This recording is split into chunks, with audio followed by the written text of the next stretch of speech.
투자자 여러분 안녕하십니까? 이번 주 주간 경제 뉴스와 이슈의 제목은 증시 무너뜨린 게 트럼프일까 파월일까? 입니다. 제가 유튜브에 대형 유튜버들 좀 유튜브 방송을 보니까 최근에 증시가 무너진 게 트럼프 때문이다 이렇게 주장하시는 분들이 많아요. 어, 상당히 대형 유튜브를 운영하시는 분도 이렇게 말씀하시는데 저는 뭐 그렇게 생각하지 않습니다. 그렇게 생각하지 않는 이유를 한번 말씀드려 볼게요. 일단 이번 주 눈에 띈 뉴스를 한번 정리해 보겠습니다. 파월이 사실 물가 2% 도달 전에 금리 인하한다고 9월 인하를 거의 쐐기를 박았어요. 그리고 나서 이제 뉴욕 증시, 다우, 금값, 러셀은 질주했고 나스닥은 거꾸로 폭락을 했습니다. 그래서 그렇죠. 여기 보면 증시는 뛰었지만 기술주는 폭락, 뭐 이렇게 됐거든요. 그리고 사실 파월이 금리 인하를 얘기한 게 이제 7월 10일, 그렇죠. 수요일입니다. 이게 날짜를 잘 기억해야 돼요. 7월 10일. 그리고, 7월 12일 뉴스에는 이제 연준이 9월 금리 인하 확률이 76%다. 이렇게 떴어요. 96%다.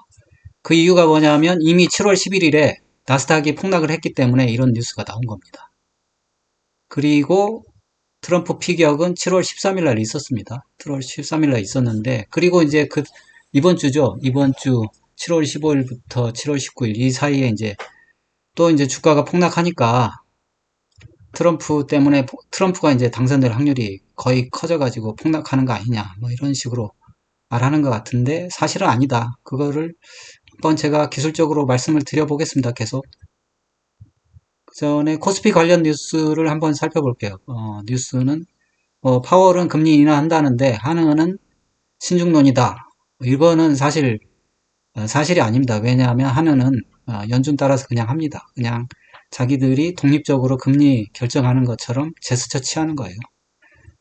그렇죠. 미국이 금리 인하하면 따라서 하고 미국이 금리 인상하면 따라서 또 올립니다. 그게 한은이의 현주세예요. 우리나라는 금리 결정권이 없습니다. 박스피의 개미들이 미일 증시로 간다는 건 오늘 하루 이틀 얘기가 아니죠. 올라가지도 않는 증시에 있어봐야 뭐 하겠습니까? 현명한 개인들입니다. 그리고 HBM 때문에 웃지 못하는 삼성전자 얘기는 계속 나오고 있고, 또 하나는, 그렇죠. 체코 원전 수주를 했어요. 근데 사실상 원전주들은 폭락 사태를 연출했습니다. 폭락 사태. 결국 그거예요. 그렇죠. 뉴스에 팔아라. 소문에 사서 뉴스에 팔아라. 뉴스 나오는 날 아침에 올라갔을 때 때리는 게 정석입니다. 잘 기억하시고. 트럼프 얘기가 나왔으니까 트럼프 얘기 잠깐 하겠습니다. 트럼프 피격에 우리나라는 방산주가 올라갔다. 7월 15일 이후인데 신고가 나왔다. 그런데 그게 사실 이것도 거짓이에요. 왜냐하면 방산주는 그전부터 시세를 내고 있었습니다. 그냥 조금 올랐을 뿐이에요. 올라갔을 때가 돼서 올라간 거지, 트럼프 피격 때문에 방산주가 올라간 거는 사실이 아닙니다. 이 언론이 이렇게 호도를 해요. 그리고 트럼프가 비트코인을, 그렇죠, 옹호하는 건 사실인 것 같습니다. 사실인 것 같고. 그리고 우크라 재건주가 급등했다는데 정유나 내연기관 움직임은 없거든요. 그러니까 사실 트럼프 때문에 주가가 움직였다. 저는 사실이 아니라고 보고 있습니다. 근데 이제 불확실성이 대두되는 건 사실입니다. 인플레 감축법, IRA법이라는데 이거를 폐기한다는데 이게 전기차 보조금이거든요. 그러면 사실상 2차 전지에 불리할 수가 있습니다. 그 다음에 반도체법을 공격하고 있어요. TSMC 겨냥해가지고. 이걸 폐지할지 안 할지는 모르지만 반도체 보조금이 중요합니다. 왜냐하면 보조금 없이 미국 생산은 어렵거든요. 그런 측면에서 이제 대형 유튜버들이 트럼프 때문에, 그렇죠, 필라델피아 반도체 지수 폭락하고 나스닥 폭락했다 이렇게 주장하는데 제가 사실이 아니라는 거를 기술적으로 보여드리겠습니다. 나스닥 일목균형표 일봉 차트입니다. 나스닥을 보니까 그렇죠, 나스닥이 지난 5월 달에 조정을 받고 5월 달부터 지금까지 상승을 했어요. 상승을 했는데, 그렇죠. 사실 두 번 조정을 받았어요. 두 번, 6월 달에 한 번 조정받고 7월 달에 조정받고 지금 그렇죠. 7월 중순 정도 또 조정이 좀 가깝게 나오긴 했습니다. 나오긴 했는데, 그렇죠. 지금 사실 어떻게 파동으로 보면 좀 위험한 게 세 번 상승했거든요. 그래서 깊게 조정이 나올 수 있는데 중요한 거는 이 나스닥이 폭락한 날이에요. 처음 폭락한 날. 이날이 언제냐면 7월 11일이에요.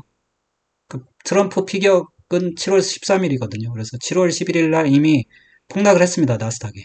나스닥이 폭락을 했고, 폭락한 이유는 7월 10일 그때 그렇죠. 파월이 한마디 했어요. 이제 금리를 내려야 되겠다. 무슨 얘기냐? 금리 내린단 말은 경기 침체를 의미합니다. 그러니까 연준이 공식적으로 사실 경기 침체가 올 수도 있다는 걸 시사한 거예요. 그런 측면에서 나스닥이 조정받을 때도 됐고 그래서 7월 11일 날 폭락을 했습니다. 폭락을 했고 반등을 했지만 반등을 제대로 못했죠. 반등을 제대로 못하고 그렇죠. 7월 16일까지 반등을 했어요. 근데 7월 13일에 트럼프가 피격이 나왔으니까 사실 그럼 트럼프 때문에 폭락하려면 7월 15일부터 폭락을 했어야 돼요. 근데 7월 그렇죠. 7월 12일 살짝 반등하고 15, 16 반등한 다음에 그 다음에 17일 날 폭락했거든요. 그러니까 트럼프 때문에 폭락한 건 사실이 아니고 그냥 나스닥이 그렇죠. 파월 발언 때문에 경기 침체 온다는 걸 알고 차익 실현이 나왔다가 그냥 자율 반등하고 재차 차익 실현 나오면서 폭락을 한 겁니다. 그래서 연 3일 정도 폭락한 건데 이걸 두고 뭐 트럼프가 중간에 피격이 있었으니까 트럼프 피격 때문에 트럼프가 대통령 되니까 폭락하는 거 아니냐. 뭐 IRA 폐지하고 반도체 법 반대하고 그러니까 폭락하는 거 아니냐. 그러는데 사실이 아니다. 그렇게 말씀을 드릴 수 있겠습니다. 그럼 필라델피아 반도체 한번 볼게요. 필라델피아 반도체도 보면 정확하게 나스닥 폭락할 때랑 똑같습니다. 7월 11일 날 폭락했어요. 7월 11일 날 폭락하고 그 다음에 7월 12일 금요일은 반등했습니다. 그리고 트럼프 그렇죠. 피격이 7월 13일인데 그 13일, 14일 지나고 15일 날 16일은 반등을 했습니다. 그리고 수요일에 돼서야 다시 폭락을 했거든요. 그러니까 이 기간에 뭐 정지 작업을 한 거지. 이게 트럼프가 피격돼가지고 폭락했으면 월요일부터 당장 폭락해야죠. 그 말이 안 된다. 그런 말씀을 다시 한번 드립니다. 그러면 이번에 뭐 반도체법 공격했으니까 반도체가 폭락해서 나스닥이 폭락했냐? 그거를 좀 알아보도록 하겠습니다. 그래서 지금 그렇죠. 지금 나스닥을 폭락을 주도하고 있는 게 뭐 반도체인지 한번 보겠습니다. 그래서 그렇죠. 나스닥의 대형주들 한번 보겠습니다. 애플이 언제 폭락했냐면 사실 애플이 7월 15일에 폭락했네요. 그러면 7월 15일부터 사실 폭락한 건 아니죠. 7월 15일에 음봉이 나온 거고 7월 15일이 폭락한 게 아니고 7월 17일에 폭락했네요. 애플이 폭락하면서 사실은 나스닥이 폭락한 거죠. 7월 그전에는 폭락을 안 했었어요. 그전에는 안 하다가 7월 15일부터 7월 17일부터 폭락을 했네요. 그러면서 나스닥이 떨어진 거고 애플은 반도체 주식이 아닙니다.